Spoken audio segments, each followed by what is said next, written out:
మీ business ఏదైనా మీ ఊర్లో promotion చేయాలంటే అది సుమన్ టీవీతోనే సాధ్యం. ఇప్పుడే సంప్రదించండి. నమస్తే, వెల్కమ్ టు సుమన్ టీవీ. ఈరోజు ఒక ప్రత్యేక కార్యక్రమంలో భాగంగా సుమన్ టీవీకి ఒక ఇంపార్టెంట్ ఐపీఎస్ ఆఫీసర్ డీసీపీ గారిని పరిచయం చేస్తూ ఉన్నాము, శేషాద్రి రెడ్డిని గారు. ఈ మధ్య కాలంలో చాలా ఇన్సిడెంట్లు జరుగుతూ ఉన్నాయి. మొన్న రీసెంట్లీ జానకంపేట శివార్లో ఒక అమ్మాయిని అతి దారుణంగా కొట్టి చంపేసినాము అని చెప్పేసి అనుకొని వాళ్ళు వెళ్ళిపోయారు. కానీ నెక్స్ట్ డే వాకింగ్కి వెళ్ళే టైంలో ఆ గ్రామస్తులు ఐడెంటిఫై చేసి ఆ అమ్మాయిని జీజీహెచ్ హాస్పిటల్కి పంపించడం జరిగింది. సో 2-3 డేస్ ఆమె చాలా క్రిటికల్ పొజిషన్లో ఉన్నా కూడా నిజామాబాద్ జిల్లాకి సంబంధించిన వైద్యులు చాలా మంచి ట్రీట్మెంట్ ఇచ్చారు. దాని తర్వాత ఆమె రికవరీ అయింది. రికవరీ అయిన తర్వాత పోలీస్ ఆఫీసర్స్ రంగంలో దిగారు. సో రంగంలో దిగిన తర్వాత తన వాగ్మూలాన్ని తీసుకున్న తర్వాత ఇదంతా చాప్టర్ అనేది బయటపడింది. సో ఇదే అంశంపై మాట్లాడడానికి మనతో డీసీపీ గారు ఉన్నారు, శేషాద్రిని రెడ్డి గారు. సో ఒకసారి వారితో మాట్లాడదాం. మ్యామ్ నమస్తే. సో మొన్న జరిగిన న్యూస్కి సంబంధించి మాట్లాడుకుంటే చాలా బ్యాడ్ న్యూస్ మ్యామ్. అది చాలా బాధేసింది నాకైతే రియల్లీ చెప్పాలంటే. ఒక కన్న తల్లి ఒక వాళ్ళ కన్న కూతుర్ని చంపడం అనేది చాలా బాధకరం. సో ఇది ఇన్సిడెంట్ మాకు మార్నింగ్ తెలిసిందండి. అమ్మాయి అక్కడ పడి ఉన్నప్పుడు we were getting continuous calls 100 dial calls వస్తే మా ఎస్ఐ వెళ్ళి అక్కడ చూసినాడు అండ్ చనిపోయిందన్న అనే స్థితిలో ఉంది. బట్ లక్కీగా తనని బతికించుకున్నాము. Got her to the GGH Nizamabad government hospital తెచ్చి చూస్తే తర్వాత అమ్మాయి మాట్లాడలేని స్థితి నుంచి దెన్ వీ స్లోలీ ఒక్కొక్కటి తర్వాత మదర్ నుంచి అదే అక్రమ సంబంధం పెట్టుకున్న వ్యక్తి అట్లా వచ్చి we could get into the details of the thing and ఇప్పుడు all 3 of them are arrested and case investigation charge sheet is so చాలా హైలైట్ మ్యామ్ ఇది. ఒక మహిళ కోసం ఒక మహిళ ఐపీఎస్ అధికారి వెళ్ళి అక్కడ మొత్తం వాగ్మూలానికి సంబంధించి మీరు సేకరించారు. నేను అక్కడ చాలా మందితో మాట్లాడాను, ఎస్పెషల్లీ సూపరింటెండెంట్ అధికారితో కూడా మాట్లాడాను, ప్రతిమారాజ్ గారితో.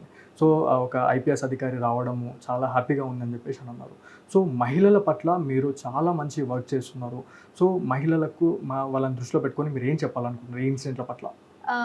మెయిన్ థింగ్ అండి, ఇక్కడ మనకి నిజామాబాద్ కమిషనర్ సార్ కూడా చాలా మహిళలది ఏదైనా వచ్చింది అంటే ఇమ్మీడియట్గా అటెండ్ అయిపోతారు. So I think it's in the culture of Telangana police, విమెన్కి they are always there.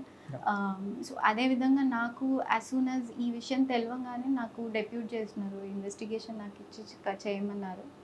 So immediately we got into the depth of the issue and అక్కడ తెలిసింది mother is the main culprit అనేసి. So that was really unfortunate వినడానికి. ఇట్లా ఎవరు చేసినా కూడా be it from the vulnerable sections, ఇప్పుడు ఇక్కడ they are quite vulnerable section నుంచి వచ్చిన ఫ్యామిలీ అది. అదర్వైజ్ ఆల్సో చాలా న్యూస్ వింటూ ఉంటాం ఇట్లాంటివి, కన్న తల్లే చంపడం, కన్న తండ్రే చంపడం అని, అది కూడా అమ్మాయిల్ని. సో ఇది చాలా పెద్ద నేరం. మా పోలీస్ డిపార్ట్మెంట్ నుంచి కఠిన చర్యలు తప్పగాక తప్పవు.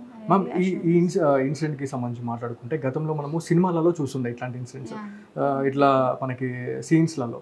సో మనం లైవ్లో చూస్తున్నాము, మీరు లైవ్లోకి వెళ్ళి ఆ అమ్మాయి పరిస్థితిని మీరు చూడడం జరిగింది. సో అమ్మాయి ఇప్పుడు వాళ్ళ ఇంటికి వెళ్ళే పరిస్థితి లేదు. సో ఆమెకి అసలు ఏం చేయాలనుకుంటున్నారు పోలీస్ శాఖ నుంచి? యాజ్ ఆఫ్ నౌ అండి సఖీ సెంటర్స్, స్వదార్ గృహాస్ ఇవి వీటిలలో అకామిడేట్ చేస్తున్నాము. గోయింగ్ ఫార్వర్డ్ ఏంటి అనేది దిస్ ఈజ్ రియలీ ఇంకా కూడా క్లారిటీ లేదు. ఫ్రమ్ పోలీస్ డిపార్ట్మెంట్ మా తరపు నుంచి మేము అన్ని ప్రయత్నాలు చేస్తున్నాం. అమ్మాయికి మంచి అకామిడేషన్ ఇవ్వాలి, అట్లనే చదువు అండ్ తన ఫ్యూచర్ సెక్యూర్ చేసి పెట్టాలనేది that is going on.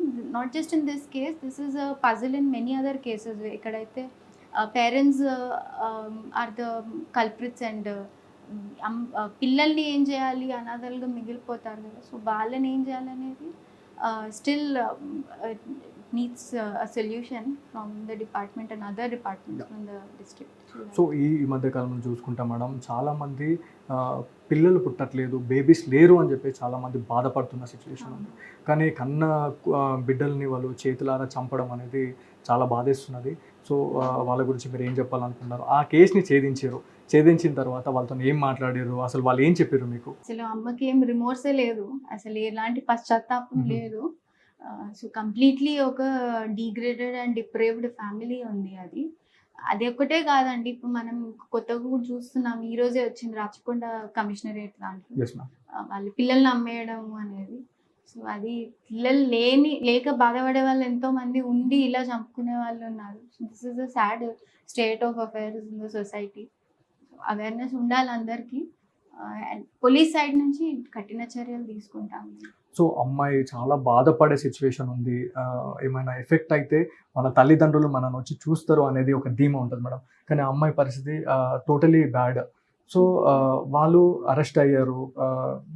Case కూడా ఆల్రెడీ మీరు నడుస్తుంది ఆల్రెడీ. సో ఒకవేళ మళ్ళీ బయటకు వచ్చిన తర్వాత ఆ అమ్మాయికి ఏమైనా థ్రెట్ ఉండే అవకాశం ఏమైనా ఉంటుందా? వాళ్ళ లేదండి, parents- ఫ్రమ్ పోలీస్ ఇది నుంచి వీఆర్ టేకింగ్ కేర్ ఏం చేయాలని. Not just that, from the district administration side నుంచి కూడా విల్ బి డెలిబరేటింగ్ ఆన్ ఇట్. అమ్మాయిని ఎక్కడ అకామిడేట్ చేయాలి, ఇన్ జనరల్ ఆల్సో ఇట్లా పేరెంట్స్ ఇట్లా అయినప్పుడు పిల్లల్ని ఏం చేస్తారనేది దాన్ని బట్టి నేను చూసుకుంటాను. Complete protection and for the future అనేది ఎన్షూర్ చేయడానికి మా నుంచి కంప్లీట్. Thank you ma'am. మనం చూడొచ్చు మొన్న జరిగిన ఇన్సిడెంట్కి సంబంధించి చాలామంది బాధపడిన సిచ్యువేషన్ ఉంది. పిల్లలు పుట్టట్లేదని చాలామంది బాధపడుతుంటే ఒక పక్కన తన సొంత కూతుర్నే ఆ అమ్మ చంపే పరిస్థితి ఉంది. సో అమ్మ అనే పదానికే మచ్చగా అయ్యిందని చెప్పేసి నిజామాబాద్ జిల్లాలో చాలామంది బాధపడ్డారు. సో ఇట్లాంటి ఇన్సిడెంట్స్కి పాల్పడితే మాత్రం పోలీస్ శాఖ నుంచి ఎట్టి పరిస్థితుల్లో వాళ్ళని వదిలేదే లేదు. కఠిన చర్యలు ఉంటాయి. పలు సెక్షన్ల పైన కూడా కేసెస్ అయితే నమోదు చేసే అవకాశం ఉంటుందని చెప్పేసి మనకి నిజామాబాద్ జిల్లాకి సంబంధించిన పోలీస్ అధికారులు చెప్తా ఉన్నారు. సో ఇది వాళ్ళ స్పెషల్ ఫోకస్.